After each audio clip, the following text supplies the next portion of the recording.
Shalom, selamat pagi Bapak Ibu yang kekasih di dalam Tuhan Yesus, dan selamat pagi. Kita senang bahwa pada pagi hari ini kita boleh dibangunkan kembali oleh Tuhan Yesus. Untuk itu kita akan mendengarkan firman Tuhan dan merenungkannya di dalam kehidupan kita. Pertolongan kita adalah dalam nama Tuhan yang menjadikan langit dan bumi. Kasih karunia Allah senantiasa beserta kita sekalian. Amin. Mari kita berdoa. Terpuji kekal Engkau Bapa, terima kasih buat segala kebaikan Tuhan yang boleh nyata dalam kehidupan kami. Pada pagi hari ini kembali Tuhan mengizinkan kami untuk menikmati pagi ini Bapa.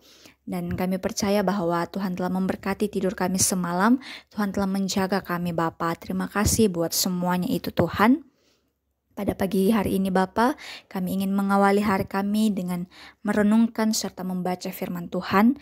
Biarlah menjadi kekuatan kami, menjadi pengharapan kami dalam menjalani hari ini Bapa. Kuasai kami dengan Roh Kudus-Mu agar kami boleh menghidupi firman Tuhan dengan baik. Terima kasih, di dalam nama Tuhan Yesus kami siap menyambut firman Tuhan. Amin. Pembacaan kita 1 Samuel 17 ayat 40 hingga ayatnya yang ke-51. Firman Tuhan. Pertarungan Daud dengan Goliat. Daud membawa tongkatnya ke tangannya, lalu memilih 5 batu yang licin dari dasar sungai yang kering dan menaruhnya dalam kantong gembala. Dengan umban di tangannya, ia mendekati orang Filistin itu. Orang Filistin itu berjalan semakin mendekati Daud, dan di depannya ada pembawa perisai. Ketika orang Filistin itu melayangkan pandangannya dan melihat Daud, ia meremehkannya. Karena Daud masih muda, pipinya kemerah-merahan dan tampan parasnya. Orang Filistin itu berkata kepada Daud, "Anjingkah aku sehingga engkau mendatangi aku dengan tongkat?" Lalu orang Filistin itu mengutuki Daud demi para ilahinya. Orang Filistin itu berkata pula kepada Daud, "Majulah ke sini, akan kuberikan dagingmu kepada burung di udara dan binatang di padang." Daud berkata kepada orang Filistin itu, "Engkau mendatangi aku dengan pedang, tombak, dan lembing, tetapi aku mendatangi engkau dengan nama Tuhan semesta alam, Allah pasukan Israel yang kau hina. Hari ini Tuhan akan menyerahkan engkau ke dalam tanganku, dan aku akan membunuhmu dan memenggal kepalamu. Hari ini juga aku akan memberikan mayat tentara Filistin kepada burung di udara dan binatang liar, supaya seluruh bumi tahu bahwa Israel mempunyai Allah. Semua orang yang berkumpul di sini akan tahu bahwa Tuhan menyelamatkan bukan dengan pedang ataupun lembing, sebab di tangan Tuhanlah pertempuran. Ia akan menyerahkan kamu ke dalam tangan kami." Ketika orang Filistin itu melangkah maju mendekat untuk menghadapi Daud, segera Daud berlari ke arah pasukan musuh untuk menghadapi orang Filistin itu. Daud memasukkan tangannya ke dalam kantong itu. Ia mengambil sebuah batu dan mengumbannya sehingga kenalah dahi orang Filistin itu. Batu itu terhujam di dalam dahinya dan ia pun jatuh dengan muka ke tanah. Daud mengalahkan orang Filistin itu dengan umban dan batu. Ia mengalahkan orang Filistin itu dan membunuhnya. Tidak ada pedang di tangan Daud. Daud berlari dan berdiri di sebelah orang Filistin itu, mengambil pedangnya dan menghunusnya dari sarungnya. Daud menghabisi dia dan memenggal kepalanya dengan pedang itu. Ketika orang Filistin melihat bahwa pahlawan mereka mati, larilah mereka. Amin. Firman Tuhan yang dikatakan berbahagia ialah kita yang setia mendengarkan firman-Nya dan melakukannya di dalam kehidupan kita. Tema perenungan kita pada saat ini yaitu dengan nama Tuhan. Dengan nama Tuhan. Ya, Bapak Ibu yang kekasih, salah satu masalah kepribadian adalah kurangnya rasa percaya diri. Penyebabnya itu bisa bermacam-macam, seperti merasa tidak mampu, grogi, rasa malu, dan lain sebagainya. Seringkali perasaan tersebut membuat orang yang mengalaminya membandingkan dirinya dengan orang lain yang dianggapnya lebih hebat dan lebih mampu. Bisa saja kita terdorong untuk mencoba mengikuti dan menjadi seperti orang lain, tapi akibatnya tidak menjadi pribadi yang otentik. Padahal Bapak Ibu, setiap orang telah dibekali Tuhan kemampuan dan talenta masing-masing, dan itu terbentuk terutama melalui pengalaman-pengalaman hidup yang kompleks. Begitupun dengan Daud.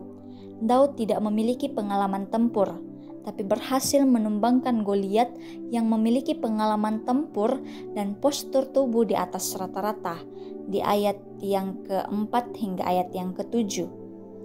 Daud justru menanggalkan pakaian perang yang diberikan Raja Saul karena tidak terbiasa memakainya, ketika kita kembali ke ayat 39.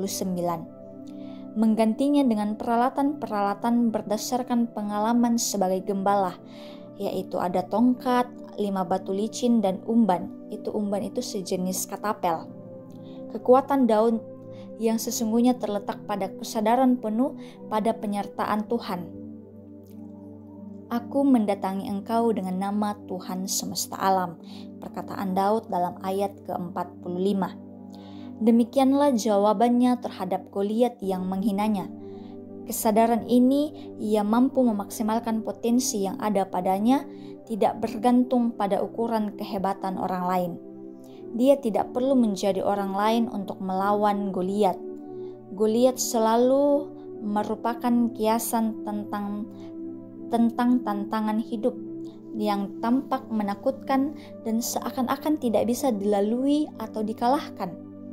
Bahkan dalam kehidupan beriman, kisah ini mengajarkan bahwa kita tidak perlu bergantung pada kekuatan duniawi, tetapi pada iman dan ketaatan kepada Tuhan, sola fide, hanya karena iman.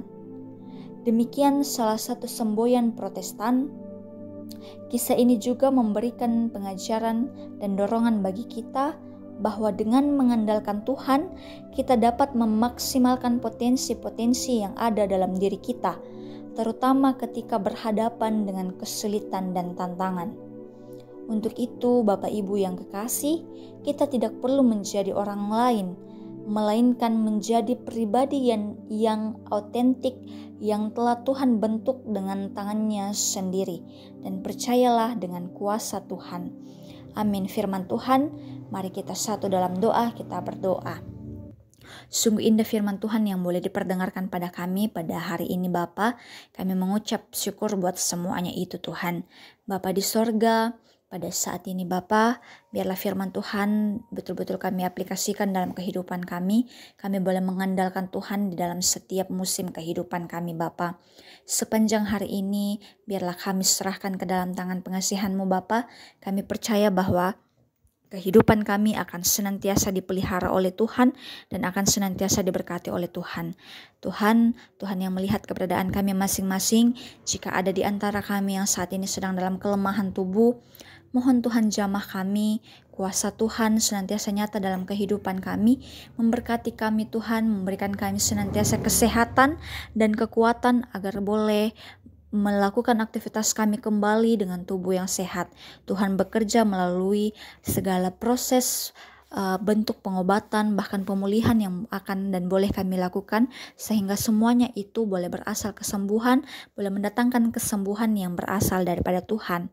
Bapa di sorga, kami mengucap syukur Tuhan, kami serahkan kehidupan kami, baik itu orang tua kami yang bersama-sama dengan kami, maupun yang tidak bersama-sama dengan kami, bahkan segenap rumpun keluarga kami Bapa dimanapun mereka masing-masing.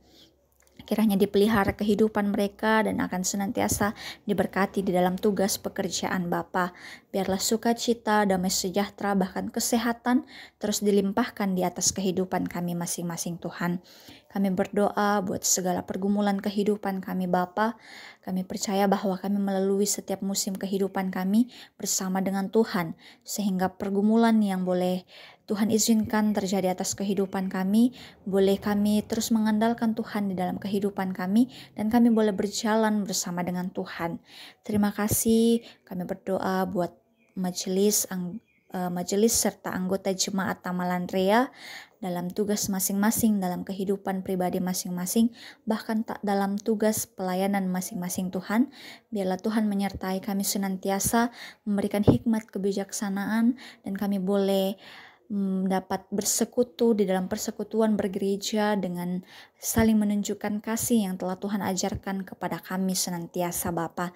Terima kasih Tuhan buat segala program yang akan kami lakukan, buat segala kegiatan yang boleh Tuhan izinkan kami lakukan pada beberapa hari ke depan, bahkan beberapa bulan ke depan. Biarlah Tuhan ikut campur di dalamnya sehingga semuanya boleh terlaksana dengan baik Bapa. Berkati kesehatan kami semua Tuhan. Terima kasih, ini yang menjadi ungkapan syukur kami.